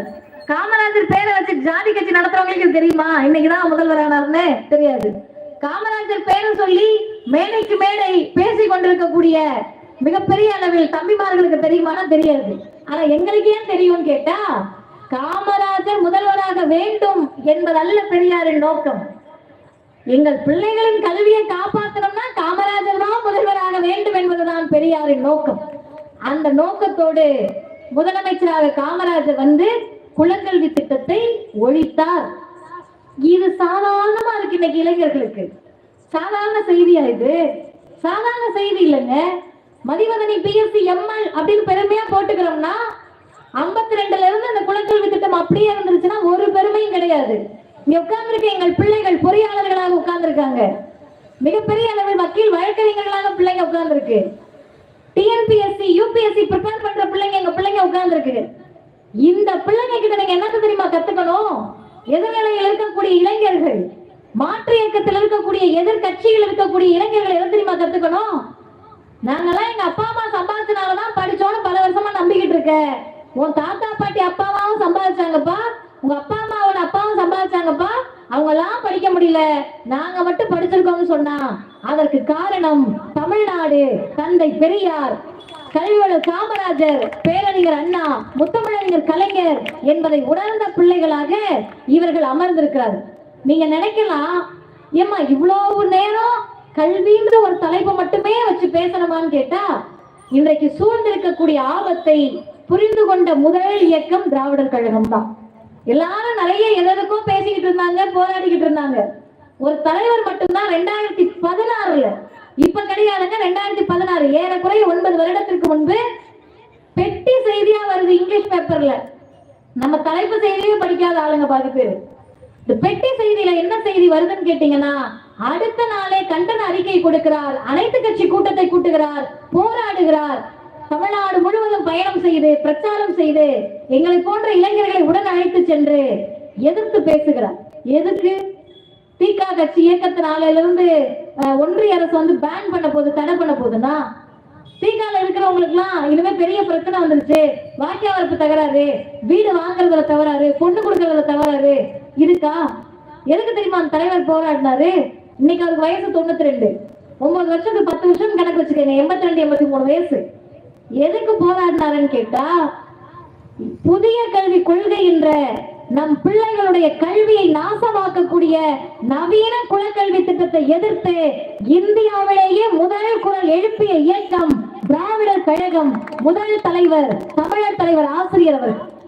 இன்னைக்கு நினைச்சாலும் எங்களுக்கு எப்படி இருக்குன்னு கேட்டீங்கன்னா, 10 வருஷம் போராடி இருக்கோம் சார், ஆர்ப்பாட்டம் நடத்தியிருக்கோம், போராட்டம் நடத்தியிருக்கோம், தமிழ்நாடு முழுவதும் பிரச்சாரத்திற்கு போயிருக்கோம். அது எனக்கு கிடைத்த மிகப்பெரிய வாய்ப்பு. புதிய கல்விக் கொள்கை எதிர்ப்பிலும் நீட் எதிர்ப்பிலும் ஆசிரியரோடு பயணித்தோம். அப்படி பயணித்து வந்த போது முதல் முறையாக அந்த அரங்கத்தில் பேச்சாளர்கள் அமர்ந்திருக்கிறார்கள். நான் போய் பேசுகிற போது நான் பெருமையோடு சொன்னேன், பயணத்தில் வந்த எல்லோரும் ஆண்கள், நான் மட்டும்தான் பெண். அது பெருமை அல்ல. இதே ஒரு பிஜேபி RSSல எல்லாரும் ஆண்களா வந்தாங்க, நான் மட்டும்தான் பொம்பளை பிள்ளை போனேன்னு பாதுகாப்போடு அங்கே சொல்ல முடியாது, இங்கே சொல்ல முடியும். அந்த இயக்கத்திற்கு பெயர் தான் திராவிடர் கழகம்னு சொன்னேன். அப்ப எங்க கழகத்தின் துணை தலைவர் கவிஞர் ஒரு செய்தியை சொன்னார். இது எனக்கான செய்தியோ என்னை பெருமைப்படுத்தக்கூடிய செய்தியோ இல்ல. பெண்கள் என்ன கேட்டுக்கிட்டு இருக்கீங்க, பொதுவான பெண்கள், அவங்களுக்காக நான் சொல்றேன். 1938 ஹிந்தி திணிப்பை எதிர்த்து பெரியார் போராட்டத்தை அறிவிக்கிறார். பெரியார் யாருன்னு கேட்டீங்கன்னா தமிழின துரோகி. தமிழர்களுக்கு துரோகி இல்ல, தமிழ் மொழிக்கே பெரியார் தான் துரோகி. அந்த துரோகி பெரியார் செய்த காரியத்தை நான் உங்ககிட்ட சொல்றேன். இந்தியை எதிர்த்து ஹிந்தி எதிர்ப்பு படை, தமிழர் படை கிளம்புது. அந்த தமிழர் படையில் அருமை தோழர்களே, திருவேற்காடு பகுதி வாழ் பொதுமக்களே நல்லா கேட்டுக்கங்க. திருச்சியில இருந்து சென்னை வரைக்கும் அந்த படை வருது. 100 பேர் அந்த படையில இருக்காங்க. 100 பேர்ல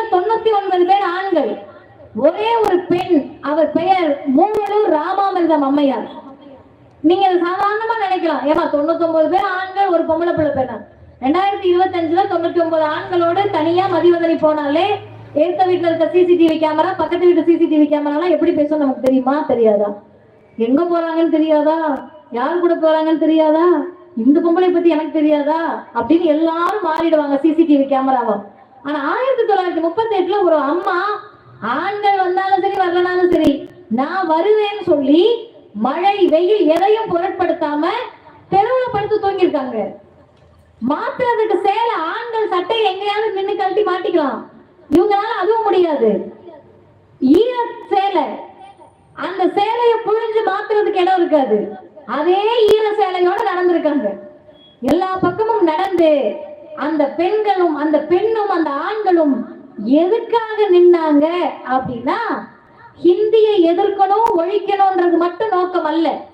ஹிந்தியின் பெயரால் நீ சமஸ்கிருதத்தை திணித்து, சமஸ்கிருதத்தின் பெயரால் எங்கள் பண்பாட்டை கெடுத்து, பண்பாட்டின் பெயரால் எங்கள் கல்வியை நாசமாக்கி, கல்வியை நாசமாக்குவதன் பெயரால் மீண்டும் எங்களை சூத்திரனாக்க விடமாட்டோம் என்று தந்தை பெரியாருடைய ஹிந்தி எதிர்ப்பு தமிழர் படை கிளம்பியது. இதெல்லாம் செஞ்சு ஹிந்தியை நெருங்க விடாம நம்மளெல்லாம் மனுஷங்களாக்கி இருக்காங்க. ரொம்ப ஆழமா அந்த வார்த்தையை பயன்படுத்துறேன். ஹிந்தியை நெருங்க விடாம தமிழர்களை மனிதர்களாக்கிய தலைவர் தந்தை பெரியார். ஏன் அப்ப ஹிந்தி பேசுறவங்க மனுஷங்க இல்லையா அப்படின்னு கோபம் வரணும் நமக்கு. ஹிந்தி பேசுறவங்க எல்லாம் மனிதர்கள் இல்லை என்பது நல்ல செய்தி. ஹிந்தி பேசக்கூடியவர்களிடத்திலே இங்கே வந்து ஹிந்தியின் பெயரால் இவர்கள் திணிக்க நினைக்கக்கூடியவர்களிடத்தில் மனிதம் இருக்கிறதா? யோசிச்சு பாருங்க. 2 நாளைக்கு முன்னாடி நீங்க எல்லாம் செய்தியில பார்த்திருப்பீங்க. விழுப்புரத்துல இருந்து 95 கிலோமீட்டர் 120 பேர் நடந்து போயிருக்காங்க. 95 கிலோமீட்டர். ஒருவேளை பழனிக்கு பாத யாத்திரை போயிருப்பாங்களா? இல்ல. திருப்பதி கோவிலுக்கு நடந்து போயிருக்காங்களா? இல்ல. வேளாங்கண்ணி மாதாவுக்கு கொடியேற்ற போறாங்கன்னா? இல்ல. நாகூர் தர்காவுக்கு நடந்து போறாங்கன்னா? இல்ல. நடந்து போன 95 கிலோமீட்டர் 120 பேர் யார் என்று கேட்டால் அருமை சகோதரர்களே சகோதரிகளே, வட இந்தியாவை சார்ந்த தொழிலாளர்கள். மகாராஷ்டிரால இருந்து பீகார்ல இருந்து வந்திருக்காங்க. இங்க வேலை பார்த்த கம்பெனில வேலை முடிஞ்சு போச்சு. இனிமே அங்க வேலை இல்ல. சம்பாதிச்ச காசை செலவு பண்ணிட்டாங்க, சாப்பிட்டுட்டாங்க. அதுக்கு பிறகு அவங்க கையில காசு இல்ல. வழிநடக்க நடந்து போறாங்க. நடந்து போறதை பார்க்கின்ற போது வட இந்திய மாநிலங்களில் கொரோனா நேரத்துல நடந்து போனாங்க. நீங்க கொஞ்சம் யோசிச்சு பாருங்க. மதிவதன் என்றதெல்லாம் விட்டுருங்க, தீக்கான்றதை விட்டுருங்க, மனிதத்தன்மையோடு யோசிச்சு பாருங்க. கொரோனா காலகட்டத்தில் இங்க இருந்து அத்தனை பேர் எத்தனை கிலோமீட்டர் எத்தனை மைல் நடந்து போனாங்க. வட இந்தியாவில் இருந்த யாராவது ஒரு கட்சி தலைவருக்கு, அரசியல் கட்சி வாதிகளுக்கு இரக்கம் வந்துச்சா? இந்தியாவினுடைய பிரதமர் அது ஏதோ ஒண்ணு சவுக்கிதார் பாதுகாவலர் இரக்கம் வந்துச்சா? வரலையே. ஆனா அவங்க நடந்து போயிட்டு இருக்கப்ப யாருக்கு இரக்கம் வந்தது தெரியுமா? தமிழ்நாட்டு மக்களுக்கு இரக்கம் வந்தது. கையில காசையும் கொடுத்து சாப்பாடையும் போட்டு பத்திரமா ஊர் போய் சேருங்கன்னு அனுப்பி வச்சிருக்காங்க. அந்த மனிதத்திற்கு காரணம் என்னன்னு கேட்டா, நாங்க ஹிந்தி படிக்காததான் சார். நான் அடிச்சு சொல்றேனே. ஏங்க அப்படின்னு கேட்டீங்கன்னா, இன்னைக்கு இத்தனை பேர் உட்கார்ந்து இருக்கோம்ல, நான் உங்க எல்லாரையும் கேட்கிறேன். எங்க ஆட்களை விட்டுருவோம், கருப்பு சட்டக்காரங்க எல்லாரையும் விட்டுருவோம். எங்க அண்ணன், எங்க சித்தப்பா, எங்க பெரியப்பா, எங்க பெரியம்மா, எங்க தங்கச்சி, உங்க எல்லாரையும் சொல்றேன். நீங்க உடனே லேப் டெஸ்ட் எடுத்துறாதீங்க, மதிவதனி யாரையோ தங்கச்சின்றாங்கன்ட்டு. தமிழ்நாட்டில் பார்ப்பனர் அல்லாத எல்லாரும் எங்க சொந்தக்காரவங்க தான், அண்ணாமலை உட்பட. அவர் இன்னைக்கு அங்க இருக்கலாம், காசுக்காக கூலிக்காக யாராவது இருக்கலாம். ஆனாலும் அவங்களும் பார்ப்பனர் அல்லாத எங்க சகோதரர்கள். நிற்கக்கூடிய உங்ககிட்ட கேட்கிறேன், ஹிந்தி படிக்கணும் அப்படின்னு சொல்றாங்கல்ல, நல்லா படிக்கலாம். காரணம் கேட்டோம் நம்ம. அவங்க சொன்ன காரணத்துல பாத்தீங்கல்ல தோழர், ஏதாவது ஒரு காரணம் சொல்லுங்களேன் ஹிந்தி படிக்க. சும்மா சொல்லுங்க. எதுக்கு ஹிந்தி படிக்க சொன்னாங்க நம்மள? சும்மா சொல்லுங்க தோழர். எதுக்கு ஹிந்தி படிக்க சொன்னாங்க?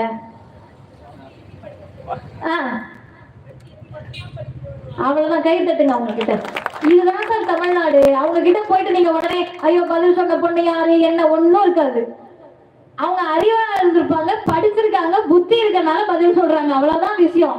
அவங்க கிட்ட நீங்க போய் எதையும் தோண்ட முடியாது. இன்னைக்கு வந்து ஹிந்தி படிக்க சொல்லுவாங்க, நாளைக்கு வந்து ஹிந்தி மட்டும்தான் படிக்கிறோம்னு சொல்லுவாங்க. அதனால நாங்க ஹிந்தி படிக்கலன்னாங்க. ஒரு 5 காரணம் சொன்னாங்க. என்னென்ன காரணம்னா நம்ம ஏற்கனவே நிறைய பேசுனதுதான், உங்களுக்காக சொல்றேன், நிக்கக்கூடிய அண்ணனுங்களுக்காக சொல்றேன். பானிபூரி கடைக்கார்ட்ட போய் ஏக் பிளேட் பானிபூரி தேக்கோ அப்படின்னு கேட்கணுமா? இன்னொருத்தர் சொல்றாரு, ஒன்றிய அமைச்சர் கும்மிடி பூண்டி தாண்டிட்டா கெட்ட வார்த்தை திட்டுவாங்களாம் வட இந்தியாக்காரவங்க நம்மள ட்ரெயின்ல. நான் சொல்றப்பயே உங்களுக்கு இது என்ன இந்த பிள்ளை லூசு போலன்னு இருக்குல்ல, நான் சொல்லல, ஒன்றிய அமைச்சர் எல்முருகன் சொன்னாரு.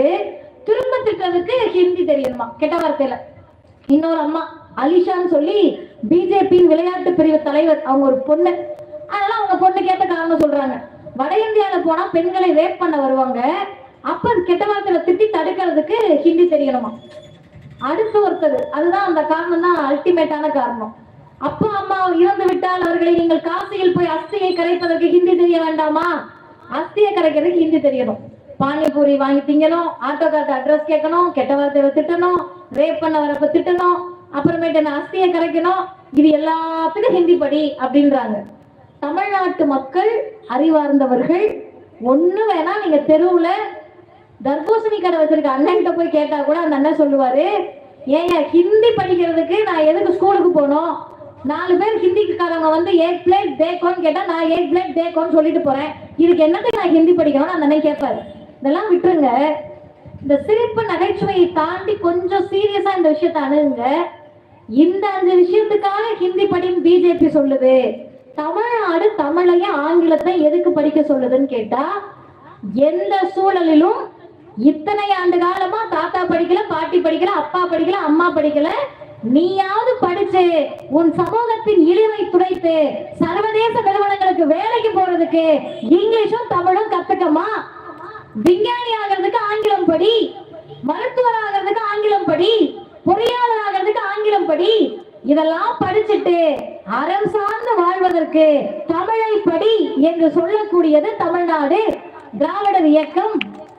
உடனே என்ன கொந்தளிக்கிறாங்கன்னா, ஆங்கிலம் அந்நிய மொழி இல்லையா, டாடி என்று ஆகிவிட்டது, மம்மி என்று ஆகிவிட்டது, அங்கிள் என்று ஆகிவிட்டது. ஏன்பா அங்கிள் ஆகலாம், ஏங்கோனா வாங்கோனான்றது வலிக்கல, அங்கிள் வலிக்குதா? வாடி அப்படின்னா அம்மாவையும் கூப்பிட்டு வாடின்னு பொண்ணையும் கூப்பிடுற அகரகார பாசை வலிக்கல, மம்மியும் டாடியும் வலிக்குதா? வலிக்கட்டும், பிரச்சனையே கிடையாது. ஆனா ஒன்ன நம்ம சரிபடுத்தணும். ஆங்கிலம் அந்நிய மொழியா, இந்தி அந்நிய மொழியா, சமஸ்கிருதம் அந்நிய மொழியான்னு கேட்டா, அந்நியர்களுடைய மொழியாக ஆங்கிலம் இருக்கலாம், ஆனால் தமிழர்களை அந்நியப்படுத்திய மொழி ஹிந்தியும் சமஸ்கிருதமும் தான். நான் எடுத்துக்காட்டு சொல்றேனே, நீங்க அண்ணன் நிக்கிறாரு, நான் அண்ணனை பார்த்து ஹாய் ஹலோன்னு கை கொடுக்குறேன், அவர் என்ன பண்ணுவாரு, நான் ஹாய்னா ஹாய் மான்வாரு. எனக்கு தெரிஞ்சிருக்கணும்னு அவசியம் இல்ல. திடீர்னு உங்களை ரோட்ல ஜாக்கிங் வந்துகிட்டு இருக்கேன், வாக்கிங் வந்துகிட்டு இருக்கோம், எதிர்த்தாப்புல ஒருத்தர் வராங்க, வெளிநாட்டுல எல்லாம் பார்த்து சிரிச்சா திரும்ப ஸ்மைல் பண்ணுவாங்க, அது வந்து ஒரு நாகரிகம். நம்ம ஊர்ல சிரிச்சாங்க, ஐயோ என்னை பார்த்து சிரிச்சா என்ன ஆக போகுதுன்னு தெரியல அப்படின்னு பயந்து அதுக்கு அடி வயிறுலாம் பெரட்டி அப்படி ஆட்கள் நம்ம.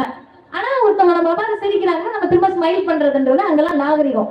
இப்ப நீங்க வரீங்க, நான் குட் மார்னிங்கிறேன், நீங்களும் குட் மார்னிங் போயிடுவீங்க. இந்த குட் மார்னிங் என்ற சொல்லில் ஜாதி இருக்கா? இந்த குட் மார்னிங் சொல்லி இவர் எந்த மதத்துக்காரர், இவர் என்ன ஜாதிக்காரர் கண்டுபிடிக்க முடியுமா? முடியாது. வணக்கம் என்ற சொல்லில் யாராவது ஒருத்தரோட ஜாதியை கண்டுபிடிக்க முடியுமா? முடியாது. ஆனால் உங்கள் நமஸ்காரம் சொல்லி விடுகிறது, நீங்கள் வேறு நாங்கள் வேறு, அதுக்கு தானே நீ நமஸ்காரம் சொல்ற. அப்ப ஹிந்திய சமஸ்கிருதம் நம்மை அந்நியப்படுத்திய மொழி. பிரிட்டிஷ்காரன் வந்தா, ஆங்கிலேயர்கள் வந்தாங்க, நீ யாருன்னு பார்க்கல, நீ விவசாயியா கூலி தொழிலாளியா, நீ யாரு என்ன வேலை பார்க்கறன்னு பார்க்கல, நீ சூத்திரன் பஞ்சமன், நீ தாழ்த்தப்பட்டவன் ஒடுக்கப்பட்டவன் பிற்படுத்தப்பட்டவன் பார்க்கல, கை கொடுக்குறாங்க. யாரு என்னன்னு பார்க்காம எங்களை கை குலுக்கியவர்கள் எங்களுக்கு அந்நியர்களா? இல்ல நீ எல்லாம் இந்த கோவிலுக்குள்ள வரக்கூடாது, தெருவுக்குள்ள வரக்கூடாது, படிக்க கூடாது, செருப்பு போடக்கூடாதுன்னு சொன்ன ஆரிய பார்ப்பனர்கள் நமக்கு அந்நியர்களா? சிந்திச்சு பார்க்க வேண்டாமா? எது சார் அந்நிய மொழி? எங்களை இணைத்த மொழி ஆங்கிலம், எங்களை பிரித்த மொழி ஹிந்தியும் சமஸ்கிருதமும். தமிழர்களை எந்த மொழி பிரித்தாலும் அந்த மொழிக்கு தமிழ்நாட்டில் இடம் கிடையாது. ஹிந்திக்கு ஒருபோதும் தமிழ்நாட்டில் இடம் கிடையாது. இதெல்லாம் யாரு சொல்றான்னு கேட்டா, தீகா சொல்லுது, பெரியார் சொன்னார். இதையெல்லாம் சொன்னா புரிஞ்சுக்கிறதுக்கு ஒரு முதல்வர் வந்தார். அந்த முதல்வருக்கு பெயர் தளபதி ஸ்டாலின் என்று இருக்கிறது. அதனால் அவர்களை நாங்கள் ஆதரிக்கிறோம். ஒண்ணு வேண்டாம், அண்ணன் கோச்சுக்க கூடாது, ஏன்னா அவரையும் நம்ம கருத்துல வச்சுட்டு பேசணும்ல. இவ்வளவு பேசுனது அதிமுகவின் வட்ட செயலாளர் இல்ல, அதிமுகவில் அடிமட்ட உறுப்பினர்கிட்ட கூட நான் புரிய வச்சிட முடியும். ஏன்னா அது பேரே அண்ணா திராவிட முன்னேற்ற கழகம் தானே. அண்ணாவினுடைய இருமொழி கொள்கையை புரிஞ்சுக்கிட்டவங்க தானே, பிடிச்சவங்க தானே அந்த கட்சியில இருப்பாங்க. இவங்க கிட்ட எல்லாம் என்னால புரிய வச்சிட முடியும். ஐயா எடப்பாடி பழனிசாமி கிட்ட இத்தனை விஷயத்த போய் என்னால புரிய வைக்க முடியுமா? தலைகீழான என்ன தண்ணி குடிச்சாலும் புரிய வச்சிட முடியுமா? ஏன் முடியாதுன்னா, திராவிடம்னா என்னன்னு அறிஞர்கள் உங்களுக்கு சொல்லுவாங்கன்னு சொன்னவர்கிட்ட புதிய கல்விக் கொள்கை ஆபத்தையோ, ஹிந்தி திணிப்பின் ஆபத்தையோ, விஸ்வகர்மா யோஜனா என்ற அந்த ஆபத்தையோ, நீட் என்ற ஆபத்தையோ எங்களால் புரிய வைக்க முடியல. புரிஞ்சுக்க அவங்க தயாரா இல்ல. யோசிச்சு பாருங்க, சில பேர் நிக்கிறீங்களே, பிள்ளைங்க மருத்துவம் படிக்கணும்னு ஆசைப்படுது. தமிழ்நாட்டுல போய் நீங்க எந்த வீட்டுல கேட்டாலும் 6 வருஷம் 7 வருஷத்துக்கு முன்னாடி டாக்டர் ஆகணும்னு சொல்லும். அந்த பிள்ளைங்க குழந்தை பிறந்த உடனே ஸ்டெத்தஸ்கோப்போடு போட்டோ எடுத்து மாட்டி வைக்கிற குடும்பத்தெல்லாம் நாங்க பார்த்திருக்கோம். நாங்க திட்டி இருக்கோம், ஏமா பிறந்த உடனே பிள்ளைங்க இன்ஜினியர் ஆகணும், டாக்டர் ஆகணும், முதல்ல வளர விடுங்க. ஏன்னா நம்ம பிள்ளைங்க எப்படின்னு கேட்டா, இப்ப எங்க அக்கா பொண்ணு இருக்கு, 2 நாளைக்கு முன்னாடி சிங்கம் படம் பார்த்தா போலீஸ் ஆகணும்னு, அதுக்கு பிறகு டாக்டர் யாராவது படம் பார்த்தா டாக்டர் ஆகணும்னுங்க, அடுத்து கொஞ்ச நாள் கழிச்சு சிவகார்த்திகேயன் படம் பார்த்தா ஏதோ சயின்டிஸ்ட் ஆகணும்னுங்க. அதுக்கு தெரியாது.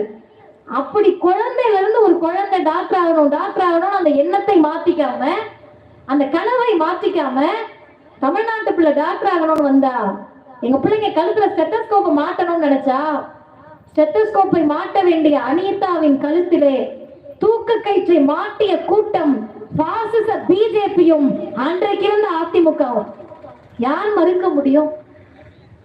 அதிமுக பீரியட்ல நீட் வந்துச்சுன்றப்ப நான் இன்னும் ஒரு படி மேல போய் சொல்றேனே, அம்மையா ஜெயலலிதா இருந்த வரைக்கும் நீட்டை வர விடலையே. நேத்திக்கு ஒரு பொண்ணு இறந்திருக்கு சார், 12th படிக்கிற பொண்ணு 2021 இருந்து முயற்சி பண்ணிட்டு இருக்கு. கேட்கிறமே, நீட் படித்தால் தகுதியான மருத்துவர்களை உருவாக்கலான்னு. இந்தியாவில் கடைந்தெடுத்த பித்தலாட்ட பொய் ஒண்ணு இருக்கும்னா, நீட் தகுதியான மருத்துவர்களை உருவாக்குறதுன்ற பொய்யாதான் இருக்கும். அந்த குழந்தை 2021 இருந்து 4 வருஷம் நீட்டுக்கு படிக்குது. அவங்க அப்பா யார் தெரியுமா? பெரிய மிட்டா மிராசுதார் கிடையாது, கோடீஸ்வரர் கிடையாது, பணக்காரர் கிடையாது, மோடியோட ஃப்ரெண்டு கிடையாது, அரசியல்வாதி கிடையாது, எதுவுமே இல்ல. சமோசா விற்கிறவரு. சமோசா எப்படி விற்கிறாருன்னா, சைக்கிள்ல போய் கடைக்கடையா போடுறாரு. கிளாம்பாக்கத்துல இருந்து 4 வருஷமா பிள்ளைய தனியார் கோச்சிங் கிளாஸ்ல வருஷத்துக்கு 2 லட்சம், 4 வருஷத்துக்கு 8 லட்சம் கட்டி படிக்க வைக்கிறாரு. அவர் சொல்றாரு, நீ என்னனாலும் கஷ்டப்படுமா, அப்பா உனக்காக இருக்கேன். கிளாம்பாக்கத்துல மட்டும் இல்ல, கோயம்பேடு வரைக்கும் போயிட்டு சமோசா வித்துட்டு வந்தாங்க, நான் உன்னை படிக்க வைக்கிறேன்னு சொன்னேன் சார். படிச்சுக்கிட்டு இருந்துச்சு என் புள்ள நல்லா. இன்னைக்கு அதுக்கு பிடிச்ச ஸ்வீட்டை வாங்கிட்டு வந்து பாக்குறேன், என் புள்ள உயிரோட இல்லைன்றாரு. இந்த கொலைபாதகத்திற்கு காரணம் பாசிச மோடி என்ற இந்த காவி அரசுன்றத யாராவது மறைக்க முடியுமா? இவங்க கல்வி உரிமையை பற்றி பேச சாதாரணமா நினைச்சுக்கிறாங்களே. புதிய கல்விக் கொள்கை என்ன சாதாரணமா திட்டமா? வன்முறை எங்கிப்பேன்னு சொல்றதே வன்முறை. என்ன வன்முறைன்னு சொல்றேன், பொதுமக்கள் கேட்டுக்கங்க.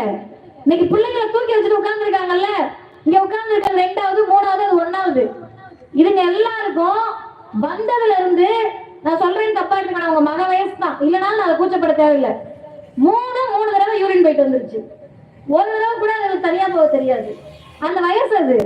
2வது படிக்கிறது, 3வது படிக்கிறது, 4வது படிக்கிறதுக்கும் அதுல பேண்ட கேட்டு அதுங்களுக்கே யூரின் போக தெரியாத வயசுல, பேனாவை பிடிச்சு ஒழுங்கா எழுத தெரியாத வயசுல, பள்ளிக்கூடத்துக்கு அதுக்கெல்லாம் கிளம்பி போக தெரியாத வயசுல, இந்த குழந்தைகளுக்கு பொது தேர்வு வைக்கிறேன் என்ற அயோக்கியத்தனத்தை செய்யக்கூடிய கட்சிக்கு பெயர் பாரதிய ஜனதா கட்சி. அதை செய்யக்கூடிய பிரதமருக்கு பெயர் மோடி. இப்ப நீங்க கேட்கணும், ஏன் 3வது பப்ளிக் எக்ஸாம் வச்சா எழுத முடியாதா? அரசு பள்ளி மாணவர்களுடைய அறிவு அவ்வளவுதானா? உலக நாடுகளில் கல்வியில் சிறந்த பல நாடுகள் இருக்கு. ஒரு நாட்டிலையும் 3வது படிக்கிற பிள்ளைக்கு பொது தேர்வு கிடையாது.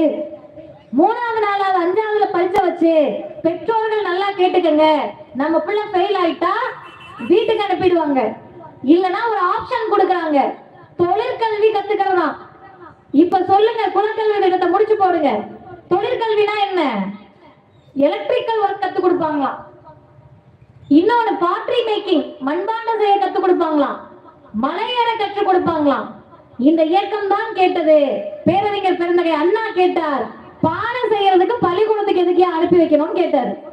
நீ பஜனமட நடத்துறியா பள்ளிக்கூடம் நடத்துறியா கேட்ட இயக்கம் திராவிடர் இயக்கம். இந்த புதிய கல்விக் கொள்கையில வர ஆபத்தை பேசுவதற்கு இந்த இயக்கம் தானே தயாரா இருக்கு.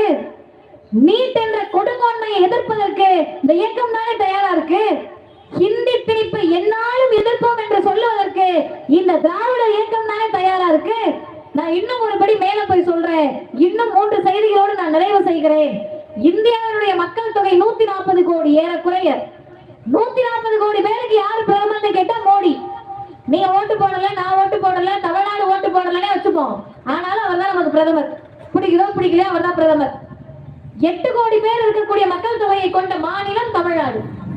இந்த தமிழ்நாடு 140 கோடி மக்கள் தொகையை கொண்ட பிரதமர் மோடியை எதிர்த்து இருக்கிறது என்று சொன்னால் காசு கொடுக்க மாட்டேன்றாங்க. சிதம்பரம் பொதுக்குழுவினுடைய தீர்மானம் அதுதான். தமிழ்நாட்டுக்கு வர வேண்டிய 2152 கோடி ரூபாய் கல்வி நிதியை மோடியும் நிர்மலா சீதாராமனும் ஒன்றிய கல்வி அமைச்சர் தர்மேந்திர பிரதான் தரமாட்டாரு. இப்ப நீங்க எல்லாம் கேட்கணும், கல்விக்கு நிதி தரலன்னா தமிழ்நாட்டு மக்கள் என்ன பொறுப்பேற்க முடியும்? என்ன பொறுப்பேற்க முடியும்னா எல்லாரும் பல்லு வளர்க்கிறோமா? எல்லா கூட்டத்திலையும் நான் அதை கேட்கிறேன். முறைக்கிறீங்க பாதி பேரு, பேச மைக்கு கொடுத்தா எங்களை பார்த்து பல்லு வளர்க்குறியான்னு கேட்பியாங்க. பல்லு வளர்க்குறோம்ல, அந்த பிரஷுக்கு வரி கட்டுறோம்னா நிக்கிற நீங்க, பேசுற மதிவதனி, உட்கார்ந்து இருக்கவங்க எல்லாம் பல்லு வளர்க்குற பிரஷுக்கு பிஜேபி அரசு வரி போட்டிருக்கு. நான் பிரஷ் வச்சு பல்லு வளர்க்கல, கையில வளர்க்கிறேன்னா பேஸ்டுக்கு வரி போட்டிருக்கு. பல்லே வளர்க்கல, குளிச்சுக்கிறேன்னா சோப்புக்கு வரி. நான் குளிக்கவும் இல்ல துணி மாத்திக்கிறேன்னா போடுற துணிக்கு, உடுத்துற துணிக்கு வரி. துணியை கந்தல் கசங்களை கூட எடுத்து மாட்டிக்கிறேன், செருப்பு போட்டுக்கிறேன்னா செருப்புக்கு வரி. திங்கிற சோறுக்கு வரி, வாங்கி திங்கிற கடலை மிட்டாய்க்கு வரி. விளக்குற பிரஷ், பல்லு விளக்குற பிரஷ் தொடங்கி போட்டிருக்க செருப்புல இருந்து துணியில இருந்து எல்லாத்துக்கும் வரி கட்டுறோம். எல்லா வரியையும் வாங்கிக்கிட்டு இதை ஏன் சொல்றேன்னா, நமக்கு ஒரு தாழ்வு மனப்பான்மை எப்பயுமே இருக்கும். அவர் ஐடி கட்டுறவர்ப்பா, வருமான வரி கட்டுறவர்ப்பான்னு. பணக்காரங்க மட்டும் இந்த சமூகத்தில் இந்தியாவுக்கு வரி கட்டி அழுகல, ஏழை எளிய உழைக்கக்கூடிய நாம் ஒவ்வொருவரும் இந்தியாவுக்கு வரி கட்டி கொண்டிருக்கிறோம். அந்த உரிமையில நம்ம கேட்கிறோம். அரசு பள்ளியில் படிக்கக்கூடிய எங்கள் பிள்ளைகள் காலை உணவு திட்டம், அந்த பிள்ளைகளுக்கு மதிய உணவு திட்டம், போடுற யூனிஃபார்ம், படிக்கிற புத்தகம், வேலை பார்க்கிற ஆசிரியர்களுக்கு சம்பளம், இத்தனையும் கொடுக்கணும்னா நமக்கு வர வேண்டிய 2152 கோடி ரூபாய் வரணும். இந்த காசை கேட்டா நீ புதிய கல்விக் கொள்கையை, ஹிந்தியை ஏத்துக்கிட்டாதான் தருவேன்னு மோடி அரசு சொல்லுகிறது, பாசிச அரசு சொல்லுகிறது. இந்தியாவில் பல மாநிலங்கள் புதிய கல்விக் கொள்கையை ஏற்றுக்கொண்டார்கள், ஹிந்தியை ஏற்றுக்கொண்டார்கள். முதுகெலும்போடு ஒரு முதலமைச்சர் சொல்லுகிறார், என் பதவி போனாலும் பரவாயில்லை, புதிய கல்விக் கொள்கையை தமிழ்நாடு ஏற்றுக்கொள்ளாது சொல்பவர் தமிழ்நாட்டின் முதலமைச்சர். அதனால் அவர்களை ஆதரிக்கிறோம். இன்னும் ஒருபடி மேல போய் சொல்றேன். எங்கள் கழகத்தின் தலைவர் ஆசிரியர் சொன்னார், புதிய கல்விக் கொள்கை எதிர்த்து தமிழ்நாடுக்கும் போராட்டத்திற்கு சென்ற போது, நீட்டை எதிர்த்து போராட்டத்திற்கு, ஆர்ப்பாட்டத்திற்கு சென்ற போது 92 வயதில் எங்கள் தலைவர் சொன்னார், நீட்டை ஒழித்து சமூக நீதியை காக்க தூக்கு மேடை ஏறுவதற்கும் இந்த இயக்கம் தயார் என்று சொன்னவர் எங்கள் கழக தலைவர் ஆசிரியர். இப்ப நீங்க எல்லாம் எங்க கிட்ட நியாயமா என்ன தெரியுமா கேட்கணும்?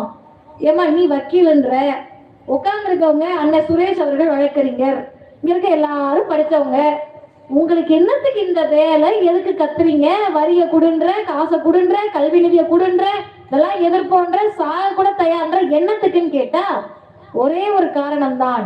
அருமை தோழர்களே, இந்த மண்ணில் பல தலைவர்கள் வாழ்ந்தார்கள். நாமக்கல்ல இருந்து சேலத்தை நோக்கி பெரியார் போய்கிட்டு இருக்காரு. அவர் வேன்ல போறப்ப திடீர்னு ஒரு இடத்துல நிப்பாட்ட சொல்லி, இந்த விண்டோ ஷட்டர் மாதிரி இருக்கும் அந்த காலத்துல, நிறுத்த சொல்றாரு. பெரியார் வண்டி நிறுத்த சொன்னா யாரும் என்னன்னு கேட்க முடியல, நிறுத்திடுறாங்க. இந்த ஷட்டரை திறந்து ஐயா பாக்குறாரு. பார்த்துட்டு கைய குலுக்கி குலுக்கி சத்தம் போட்டு குழந்தை மாதிரி சிரிக்கிறாரு. உங்க யாருக்கு ஒன்றும் புரியல. திரும்ப வண்டி எடுங்கன்றாரு. வண்டி எடுத்துடுறாங்க. கொஞ்சம் தூரம் தாண்டி அதை நேரில் பார்த்த எங்கள் கழக துணைத் தலைவர் கவிஞர் இருக்காங்க. இவங்கெல்லாம் கேட்டிருக்காங்க, ஐயா என்னங்க ஐயான்னு கேட்டிருக்காங்க. தயங்கி தயங்கி பெரியார் சொல்லி இருக்கிறார், அங்க பாருங்க பொம்பளை பிள்ளைங்க எல்லாம் ஸ்கூல் யூனிஃபார்மை போட்டுட்டு புத்தக பைய வச்சுக்கிட்டு சைக்கிள்ல சார சாரையா போகுதுங்கன்னா இதுக்குதானங்க நம்ம இவ்வளவு பாதாடுறோம். யோசிச்சு பாருங்க. சொல்லுகிற போதே எங்களுக்கு அவ்வளவு உணர்ச்சி வயப்படுகிறோம். அந்த வீதியில் எத்தனை சாமியார்கள் போயிருப்பாங்க, சங்கராச்சாரியார் போவாங்க, படிச்ச மருத்துவர் எத்தனை பேர் போயிருப்பாங்க, டீச்சர் எத்தனை பேர் போயிருப்பாங்க, அவங்க பெற்றவங்க எத்தனை நாள் போயிருப்பாங்க. யாராவது ஒருத்தர் நின்று பார்த்து கைத்தட்டி சிரித்திருப்பார்களா? காரணம் என்னன்னு கேட்டா, நமக்கு டெய்லி சாப்பிடுவோம் அரிசி, நம்ம கடையில வாங்கி சாப்பிட்டுருவோம். டிமார்ட்ல போய் வாங்கி, பக்கத்து பெட்டி கடையில வாங்கி, ஏதாவது ஒரு கடையில வாங்கி சாப்பிட்டுருவோம். இந்த வெள்ளம் வரும், புயல் வரும், நமக்கு ஒண்ணும் புரியாது. தஞ்சாவூர்காரங்க எல்லாம் அழுது துடிப்பாங்க, டெல்டால இருக்கவங்க எல்லாம். நமக்கு அந்த வேதனையே புரியாது. ஏன்னா அந்த விவசாயிகள் தான் நெல்லை போடுறது, அறுவடை பார்க்கறது, தண்ணி வச்சதுல இருந்து தூக்காம அந்த அரிசியை நமக்கு கொண்டு வந்து சேர்க்கக்கூடிய விவசாயிகளுக்கு தான் புயல் வெள்ளத்தினுடைய பாதிப்பு புரியும், அரிசியுடைய அருமை புரியும். அப்படி இந்த தமிழ் சமூகத்தை ஜாதியின் பெயரால், மதத்தின் பெயரால் இழிவுகளை சுமந்து பொம்பளை பிள்ளைலாம் படிக்கவே கூடாதுன்னு மேடும் பள்ளமுமாக இந்த சமூகத்தை சமன் செய்து சீர்திருத்திய சமூக விவசாயி எங்கள் ஐயா தந்தை பெரியார். அதனால அவருக்கு சந்தோஷமா இருந்துச்சு, அவருக்கு மகிழ்ச்சியா இருந்துச்சு. இந்த சமூகத்தை சீர் செய்திருக்கிறோம், சீர்திருத்தி கொண்டே இருக்கிறோம். அப்படி சீர்திருத்துகிற போது கொஞ்சமாவது படிச்சா அறிவு வளரும், அறிவு வளர்ந்தா பகுத்தறிவு வரும், பகுத்தறிவு வந்தா மான உணர்ச்சி வரும், மான உணர்ச்சி வந்தால் இந்த இழிவுகளை போக்க நீங்க எல்லாம் வருவீங்கன்னு போராடுறப்ப உனக்கெல்லாம் அறிவே வந்துடக்கூடாதுன்னு கல்வியின் மீது இவர்கள் வன்முறையை திணிக்கின்ற போது, மொழியின் மீது வன்முறையை திணிக்கின்ற போது, ஆர்எஸ்எஸ் தன்னுடைய ஏவல் ஆள்களை வைத்து ஜாதிய கலவரத்தை, மதக்கலவரத்தை தமிழ்நாட்டில் தோற்றுவித்து தமிழ்நாடு நாசமா போயிடுச்சுன்னு கட்டமைக்கிறப்ப அப்படிலாம் இல்ல சார். இந்தியாவிலேயே இன்றைக்கு கல்வியில் சிறந்த முதல் மாநிலம் தமிழ்நாடு தான். பெண்கள் அதிகம் படிக்கக்கூடிய முதல் மாநிலம் தமிழ்நாடு, பெண்கள் அதிக முனைவர் பட்டம் பெறக்கூடிய முதல் மாநிலம் தமிழ்நாடு. இன்னும் சொல்லுகிறேன், அதிக பெண் தொழில் முனைவோர்களை கொண்ட முதல் மாநிலம் தமிழ்நாடு என்று சொன்னால் இந்த நிலை தொடர வேண்டும். ஜாதியை மறுத்து, மதத்தை மறுத்து, எல்லாவற்றையும் துறந்து கல்விதான் எங்களுக்கான ஆயுதம் என்று நிற்க வேண்டிய காலகட்டத்தில் இருக்கிறோம். இதை என்னானாலும் சரி நான் உங்களை காத்திருப்பேன் என்று நிற்கக்கூடிய முதலமைச்சர் பக்கம் எங்கள் கழக தலைவர் ஆசிரியர் நிற்கிறார், ஆசிரியரின் பக்கத்தில் நாங்கள் நிற்கிறோம். ஒரே ஒரு செய்தியை சொல்லி நிறைவு செய்கிறேன். நான் பேச ஆரம்பிக்கிறப்பவே ஐயா இரணியன் அவர்கள் வந்து இந்த துண்டு சீட்டு கொடுத்தாரு. ஒரு பத்திரிகை செய்தி, அரசு ஆஸ்பத்திரியில் குப்பை தொட்டியில் பைபிளை வீசிய இந்து மக்கள் கட்சி நிர்வாகி கைது அப்படின்னு கொடுத்தாரு. என்கிட்ட இந்த பேப்பரை கொடுத்தாரு. இதை உங்ககிட்ட சொல்லணும்னு விரும்பினாரு. இதுல ஒரே ஒரு சின்ன விஷயம் இருக்கு. பைபிளை தூக்கி எறிந்த இந்து மக்கள் கட்சி நிர்வாகி கைதுன்னு இருக்குல்ல, இவங்க இன்றைக்கு இந்தியாவை ஆளக்கூடிய மோடியின் அல்லக்கைகள், இன்றைக்கு இந்தியாவை ஆளக்கூடிய பிஜேபியின் கைக்கூலிகள், ஆர்எஸ்எஸ் கைக்கூலிகள்.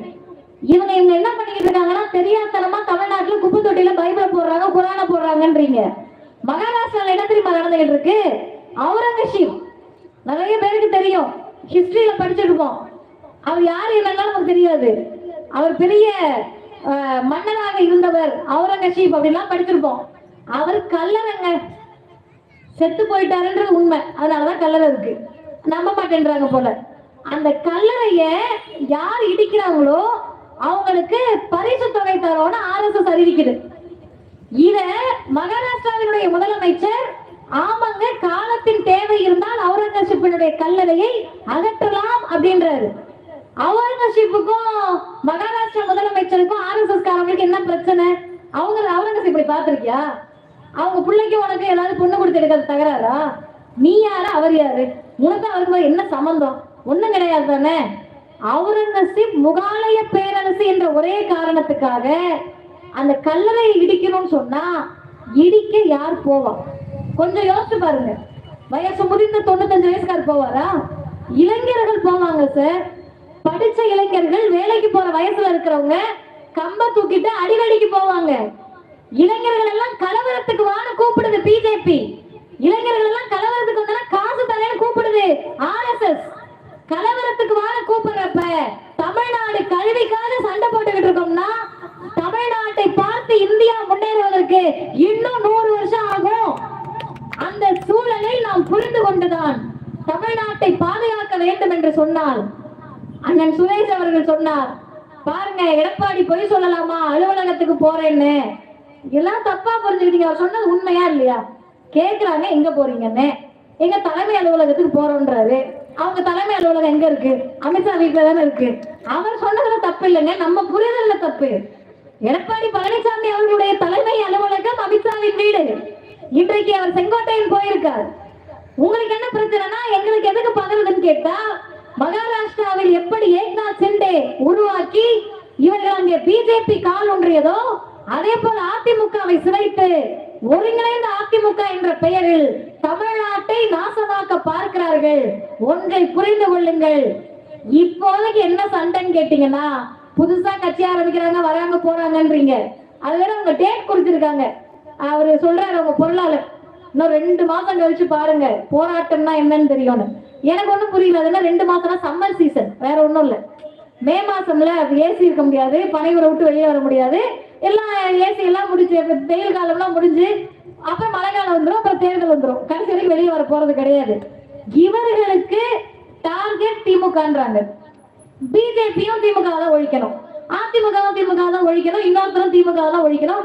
எல்லாரும் திமுக ஒழிக்கணும்னா அர்த்தம் திமுக தரக்கூடிய காலை உணவு திட்டத்தை ஒழிக்கணும், திமுக தரக்கூடிய மகளிர் உரிமை தொகையை ஒழிக்கணும், திமுக தரக்கூடிய நீட் எதிர்ப்பு உணர்வை ஒழிக்கணும், திமுக தரக்கூடிய புதுமை பெண் திட்டத்தை ஒழிக்கணும், திமுக தரக்கூடிய தமிழ் புதல்வன் திட்டத்தை ஒழிக்கணும், திமுக கொண்டு வந்திருக்கக்கூடிய நான் முதல்வன் திட்டத்தை ஒழிக்கணும், திமுக எதிர்த்து நிற்கக்கூடிய ஹிந்தியை ஆதரிக்கணும், திமுக எதிர்த்து நிற்கக்கூடிய புதிய கல்விக் கொள்கையை ஆதரிக்கணும். அதான சார் அதுக்கு அர்த்தம். இது எல்லாத்துக்கும் சேர்த்து நாங்கள் சொல்லுகிறோம். திராவிட முன்னேற்ற கழகத்தினுடைய முதல்வர் சொல்லுகிறார், 2026 உங்களுக்கு என்ன பிரச்சனைனா, ஜெயிக்க போறது திமுக முடிவு பண்ணதுனாலதான் எதிர்கட்சி யாருன்னு சண்டை போட்டுக்கிட்டு இருக்காங்க. அந்த சண்டை எங்களுக்கு தேவையில்லாத சண்டை. ஏனால் ஆழப்போவது திராவிட மாடல் தான் என்பதை உறுதி செய்து விட்டார்கள் தமிழ்நாட்டு மக்கள். அவர்களுக்கு பக்கபலமாக, அரசியல் வழிகாட்டியாக, திசை காட்டியாக 92 வயதில் உலகம் முழுவதும் சென்று பெரியாரை பரப்பிக் கொண்டிருக்கக்கூடிய எங்கள் கழகத்தின் தலைவர், வணக்கத்திற்குரிய தமிழ் தலைவர் ஆசிரியர் இருக்கிறார். அவருக்கு பின்னால் எதை பற்றியும் கவலைப்படாத, சுயநலம் இல்லாத இந்த தன்மான கருஞ்சட்டை படை நிற்கிறது என்று சொல்லி முடிக்கிறேன். வாய்ப்புக்கு நன்றி, வணக்கம். வாழ்க பெரியார், வளர்க பகுத்தறிவு.